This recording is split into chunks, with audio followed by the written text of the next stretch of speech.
अस्सलाम वालेकुम वरहमतुल्लाहि वबरकातुहू। प्यारे दोस्तों, ईद उल फित्र की नमाज का मुकम्मल तरीका मैं आप लोगों को स्टेप बाय स्टेप पढ़ के दिखा दे रहा हूँ। इससे आप लोग अपनी नमाज को दुरुस्त कर लीजिए, जो भी आपकी गलतियां हैं उनको सुधार लीजिए। किस तरीके से कब आपको तकबीर करनी है, नियत किस तरीके से करनी है, कौन सी सूरह पढ़नी है, आपको कब खामोश रहना है, ये सारी चीजें आप लोग ध्यान से समझ लीजिए। अभी हमारे पास वक्त है तो हम लोग समझ लेते हैं। तो सबसे पहली चीज है ईद उल फित्र की नमाज की नियत का तरीका। तो आपको नियत बिल्कुल इस तरीके से करनी है। इमाम साहब के पीछे खड़े हो जाना है। जब सब लोग इकट्ठे होकर खड़े हो जाएं, खड़े होने के बाद आप लोग बिल्कुल इस तरीके से नियत करें। नियत आप लोग याद कर लीजिए। नियत वैसे तो दिल का इरादा है। अगर आप लोग खाली दिल में ये नियत कर लेंगे कि आप लोग ईद उल फित्र की नमाज अदा करने के लिए जा रहे हैं, तब भी आपकी नियत हो जाएगी, लेकिन जबान से कह लेना अफजल है। और अगर आप लोग खाली ये भी कह लेंगे कि जो नियत इमाम साहब की है वही नियत मेरी है, बस इमाम साहब के पीछे मैं इस नमाज को अदा कर रहा हूँ, तब भी आपकी नियत हो जाएगी। अल्लाह दिलों के इरादों को देखता है, फिर भी जबान से कह लेना अफजल है। तो मैं आपको नियत बता दे रहा हूँ, आप लोग याद कर लीजिए। इस तरीके से आप लोग नियत करें। नियत की मैंने 2 रकात नमाज वाजिब ईद उल फित्र की माँ जायद 6 तकबीरों के वास्ते अल्लाह ताला के पीछे इस इमाम के मुंह या रुख मेरा काबा शरीफ की तरफ। अल्लाहु अकबर। यहाँ पर आप लोग चाहें ये कह लें कि मुंह मेरा काबा शरीफ की तरफ, या ये कह लें कि रुख मेरा काबा शरीफ की तरफ, दोनों एक ही बात है। अल्लाहु अकबर कहकर आप लोग इस तरीके से नियत बांधेंगे। अब नियत बांध लेने के बाद यहाँ पर बहुत ध्यान से समझ लो, जैसे ही आप लोग नियत बांधे, यहाँ पर आपको एक बार सना पढ़ना है, यानी कि सुब्हानक अल्लाहुम्मा व बिहम्दिका व तबारक अस्मुका व तआला जद्दुका व ला इलाहा गैरुक। इसको आप लोग एक मर्तबा पढ़ें। अब आप लोग बिल्कुल सीधे खड़े हो जाएं। यहाँ पर आप लोगों की नजर वहां पर होनी चाहिए जहां पर आपकी ये पेशानी टिकने वाली, यानी कि सजदे की जगह पर आप लोगों की नजर होनी चाहिए। अब यहाँ पर खड़े खड़े आप लोग इस तरीके से इमाम साहब के तकबीर कहने का इंतजार करें, यानी कि जब इमाम साहब पहली तकबीर कहें तो आप लोगों को इस तरीके से करना है। जैसे ही आप लोगों को इमाम साहब की पहली तकबीर की आवाज आए, यानी कि अल्लाहु अकबर की आवाज आए, तो आप लोग इस तरीके से हाथ को छोड़ दीजिए। अल्लाहु अकबर कहते हुए हाथों को कानों की लौ तक लेकर जाएं और हाथों को इस तरीके से छोड़ दें। ये आपकी एक तकबीर हो गई। फिर इमाम साहब फिर से कहेंगे अल्लाहु अकबर, तो आप लोगों को फिर से दूसरी तकबीर के लिए अल्लाहु अकबर कहते हुए हाथों को कानों की लौ तक लेकर जाना है और हाथों को छोड़ देना है। अब इमाम साहब तीसरी तकबीर कहेंगे तो आपको भी अल्लाहु अकबर कहते हुए हाथों को कानों की लौ तक लेकर जाना है। अब यहाँ पर तीसरी तकबीर में आप लोगों को इस तरीके से नियत बांध लेनी है। अब आप लोगों को यहाँ पर पढ़ना कुछ नहीं है, खामोशी के साथ में आप लोगों को इस तरीके से खड़े हो जाना है। अब इमाम साहब किरत करेंगे, जिसको आपको बहुत ध्यान से सुनना है, यानी कि जो भी इमाम साहब सूरह वगैरह पढ़ेंगे उसको आप लोग बहुत ध्यान से सुनिए। जब इमाम साहब किरत कर लेंगे, उसके बाद इमाम साहब जैसे ही कहेंगे अल्लाहु अकबर, अल्लाहु अकबर कहते हुए रुकू में आ जाइए। रुकू में आप लोग 3 बार,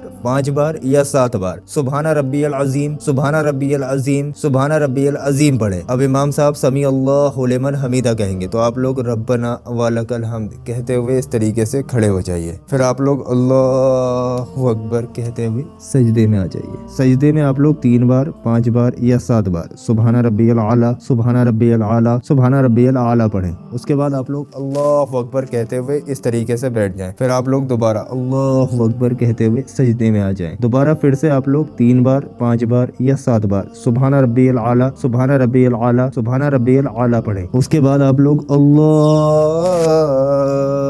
अकबर कहते हुए दूसरी रकात के लिए खड़े हो जाएं। दूसरी रकात में आपको इस तरीके से नियत बांध के खड़े हो जाना है। अब इमाम साहब यहाँ पर किरत करेंगे, जिसको आपको बहुत ध्यान से सुनना है। जब इमाम साहब की किरत यानी कि जो भी वो सूरह की तिलावत करेंगे वो मुकम्मल हो जाएगी, उसके बाद इमाम साहब चौथी तकबीर के लिए अल्लाहु अकबर कहेंगे। तो चौथी तकबीर में जैसे ही इमाम साहब अल्लाहु अकबर कहें तो आप लोग अपने हाथों को इस तरीके से छोड़ दीजिए और चौथी तकबीर के लिए अल्लाहु अकबर कहते हुए अपने हाथों को कानों की लौ तक लेकर जाएं और हाथों को छोड़ दें। फिर इमाम साहब 5वीं तकबीर के लिए अल्लाहु अकबर कहेंगे तो आप लोग भी 5वीं तकबीर के लिए अल्लाहु अकबर कहते हुए हाथों को कानों की लौ तक लेकर जाएं और हाथों को छोड़ दें। फिर इमाम साहब 6ठी तकबीर कहेंगे, यानी कि आखिरी तकबीर कहेंगे, तो आप लोगों को भी अल्लाहु अकबर कहते हुए इस तरीके से हाथों को कानों की लौ तक लेकर जाना है और हाथों को छोड़ देना है। अब यहाँ पर आप लोगों को बहुत ध्यान रखना है, यहाँ पर आप लोगों की 6 तकबीरें कंप्लीट हो गई। अब जैसे ही इमाम साहब अल्लाहु अकबर कहेंगे तो आप लोगों को अल्लाहु अकबर कहते हुए इस तरीके से रुकू में आ जाना है। रुकू में आप लोग 3 बार, 5 बार या 7 बार सुभाना रब्बियल अजीम, सुभाना रब्बियल अजीम, सुभाना रब्बियल अजीम पढ़े। उसके बाद इमाम साहब समी अल्लाहु लिमन हमीदा कहेंगे तो आप लोग रब्बना वलकल हम्द कहते हुए इस तरीके से खड़े हो जाएं। फिर आप लोग अल्लाहु अकबर। सजदे में आप लोग 3 बार, 5 बार या 7 बार सुभाना रब्बियल आला, सुभाना रब्बियल आला, सुभाना रब्बियल आला पढ़ें। उसके बाद आप लोग अल्लाहु अकबर कहते हुए इस तरीके से बैठ जाएं। फिर जब इमाम साहब अल्लाहु अकबर कहेंगे तो आप लोग भी दोबारा सजदे में अल्लाहु अकबर कहते हुए आ जाइए। दोबारा फिर से आप लोग 3 बार, 5 बार या 7 बार सुबहान रब्बियल आला, सुबहान रब्बियल आला, सुबहान रब्बियल आला पढ़े। उसके बाद आप लोग अल्लाहु अकबर कहते हुए कायदे में बैठ जाइए। कायदे में आप लोग वही सब पढ़िए जो आप नॉर्मल नमाज में पढ़ते हैं, यानी कि अत्तहियात, दुरूद इब्राहिमी, दुआए मासूरा, रब्बना आतिना, ये सारी चीजें पढ़कर आप लोग इमाम साहब के साथ साथ अस्सलामु अलैकुम व रहमतुल्लाहि व बरकातहू, अस्सलामु अलैकुम व रहमतुल्लाहि व बरकातहू, इस तरीके से सलाम फेर लीजिए। ला इलाहा इल्लल्लाह मुहम्मदुर रसूलुल्लाह सल्लल्लाहु अलैहि वसल्लम, एक बार कलमे शरीफ का विर्द कर लीजिए। यहाँ पर आप लोगों की ईद उल फित्र की नमाज मुकम्मल हुई। तो ये तो ईद उल फित्र की नमाज का तरीका हो गया। अब ईद उल फित्र की नमाज आप लोग अदा कर लें, उसके फौरन बाद वहां से भागिए मत। कुछ लोग ऐसा करते हैं कि ईद की नमाज हुई और मस्जिद से भागना शुरू कर दिया या ईदगाह से निकलना शुरू कर दिया। मैं यहाँ पर आप लोगों को एक हदीस बता दूं जिसको आप लोग बहुत ध्यान से अपने दिमाग में फिट कर लो। प्यारे आका हुजूर पाक सल्लल्लाहु अलैहि वसल्लम की हदीस मुबारक है कि जब ईद उल फित्र की नमाज मुकम्मल हो जाए उसके बाद इस तरीके से मस्जिद से भागो मत, बल्कि अभी जो खुतबा होगा उस खुतबे को सुनो। खुतबे को सुनना भी सुन्नत है। और फिर उसके बाद लोगों को मुबारकबाद देना, एक दूसरे से गले मिलना, एक दूसरे को दुआएं देना, ये सारे सुन्नत काम है जिनको करना बहुत जरूरी होता है। तो आप लोग खुतबे को सुने और इस तरीके से जैसे मैंने आपको बताया ऐसे ही ईद उल फित्र की नमाज को अदा करें। बहुत सारे भाई बहन ऐसे हैं जिनको ईद उल फित्र की नमाज का तरीका पता नहीं है, उन लोगों तक आप लोग ये वीडियो शेयर जरूर करें। देखो, अगर आप लोग इस वीडियो को शेयर कर दोगे तो हो सकता है आपकी शेयरिंग की वजह से किसी बंदे की ईद उल फित्र की नमाज दुरुस्त हो जाए। और अगर किसी ने दुरुस्त तरीके से ये नफिल नमाज अदा कर ली तो आप लोग सोच भी नहीं सकते आपको कितना सवाब मिलेगा। तो इसी बात को सोच के इस वीडियो को ज्यादा से ज्यादा शेयर कर दीजिए और लोगों की नमाजों को दुरुस्त कराइए। अल्लाह पाक आप तमाम लोगों को खुश रखे। बाकी ईद उल फित्र यानी कि आज के दिन की कुछ ऐसी सुन्नतें होती हैं जो हर मुसलमान को करना जरूरी होती हैं, उस वीडियो को हमने यहाँ पर लगा दिया। आप लोग यहाँ पर क्लिक करके इस वीडियो को जरूर देखिए। सारी सुन्नतें इस वीडियो के अंदर बता दी जो प्यारे आका हुजूर पाक सल्लल्लाहु अलैहि वसल्लम ने करने का हुक्म दिया ईद उल फित्र को हर किसी को, और खुद भी आप सल्लल्लाहु अलैहि वसल्लम ने ईद के दिन ये काम किए। तो आप लोग भी इन कामों को जरूर करें। इस वीडियो पर जरूर क्लिक करें।